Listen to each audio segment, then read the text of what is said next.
Hello everyone. In this video, we are going to implement dimensionality reduction on this iris dataset using deep learning techniques in Python. We use principal component analysis as a dimensionality reduction techniques that helps us to simplify complex dataset by reducing the number of features while preserving the most important patterns and information.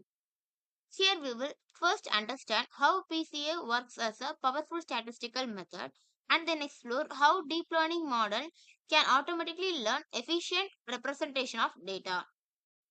In this code, we take the iris dataset that reduces its four features into two features using PCA and then visualize the result using graphs and heat maps. Let us see step-by-step explanation for implementing the dimensionality reduction for iris dataset using deep learning. In step 1, we import the required libraries.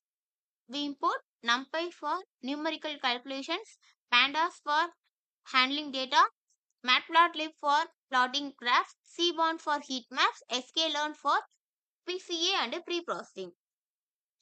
These libraries helps us process, analyze and visualize the data.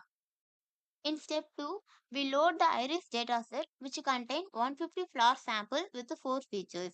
We store the features in X and target labels in Y. Here, we convert the dataset into a table format using pandas, so it becomes easier to view and work with. Step 3, correlation heat maps before applying PCA. Here, we create a heat map to check how the features are related to each other. If two features are highly correlated, it means they carry similar information. So this gives us hint that we can reduce dimensions. Step 4. Before applying PCA, we have to standardize the data. This means we bring all the features to the same scale so that no feature dominates other. Step 6. Applying PCA. Now we apply PCA to the reduced number of features. PCA equal to PCA and components equal to 2. It refers the dataset from 4 features to 2 features can be reduced. That is called principal components. These components capture the most important patterns in the data. In step 6, explained variance ratio are produced.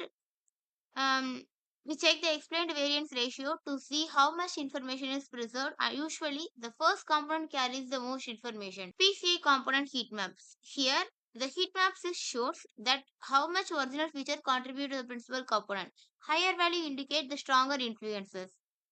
Explained variation heat maps. Here, the ratio between PC1 and PC2 versus features are produced so that we have to easily observe the ratios between PC1 and PC2. Finally, in step 9, the scatter plots are produced in 2D using the new components. Now we clearly see the how different types of plots are separated. Now we will analyze the output step by step to understand the effect of PCA on the dataset. We load the iris dataset in CSV file format. After loading the dataset, we have to run the code.